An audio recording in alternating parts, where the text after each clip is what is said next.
Hi, this is Kamera. My first few minutes with God, day number 262, Ezra chapter 4 through chapter 6, Psalms chapter 137.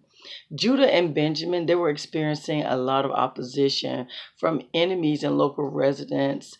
They're trying to build the temple of the Lord. And so some of them, they actually claim to want to help them to rebuild the temple of the Lord. But the leaders of Israel had to tell them that King Cyrus told them that they alone should be rebuilding this temple. So yeah, they refused their help. They those enemies, they even tried to frighten and discourage them, the children of Israel. They even went so far as to bribe people to frustrate their plans, to frighten them and to frustrate their plans. I mean, they were wicked, trying to stop them, right? This went on the entire time of King Cyrus of Persia's reign. Fast forward, um, they send this letter of accusation to the next kings, Xerxes and Artaxerxes. Scripture actually has a copy of the letter that they sent to Artaxerxes. So they claim that Israel is rebuilding a rebellious and evil city. It would be to the king's disadvantage to allow them to rebuild. And they advised the king to research Jerusalem's past history. Isn't that something? Jerusalem's past history. They were troublesome and they had revolted against great kings. So the King Artaxerxes, what he did was he researched it and he found that they were correct and confirmed the accusations. King commanded that the rebuild stop. I mean, he was pretty angry and wanted it to stop.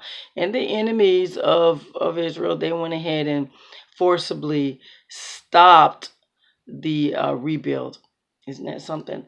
Fast forward around this time, you had the prophet Haggai and Zechariah. They prophesied to the Jews in Judah and Jerusalem in the name of the Lord.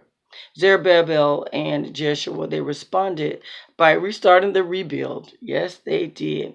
And some of the prophets also helped them. So the temple of God, yeah, they helped them. The governor, he confronted them, but God was with him. He was watching. And so the governor didn't stop them, but he did send a letter to King Darius. King Darius is in position at this time, about the rebuild. And so the letter included an account of Israel's disobedience. So Israel, they were fair. They were like, explained that this is, this building is for the Lord, Lord's temple, and told them what had happened. They had disobeyed God, so God allowed Nebuchadnezzar of Babylon to come and destroy them and the whole land and put them in exile. And the Lord had King Cyrus of Persia to make a decree that it be rebuilt. And so that's what they were doing, and told them to go ahead and research the decree. And so that's what King Darius did. King Darius, he ordered a search for those records and found the memorandum of the decree. And the way Darius went about this, he commanded the governor to stay away from them and told them, don't disturb the construction or hinder them in any way. In fact, he told them to help with the construction. He told them to help and to use taxes that were supposed to be going to him to help fund the construction. Provide the priests with everything they needed. He went down with a list of foods that they should get, the animals that they should get, that to allow them to give the Lord an acceptable offering. Darius sounds like a believer, right?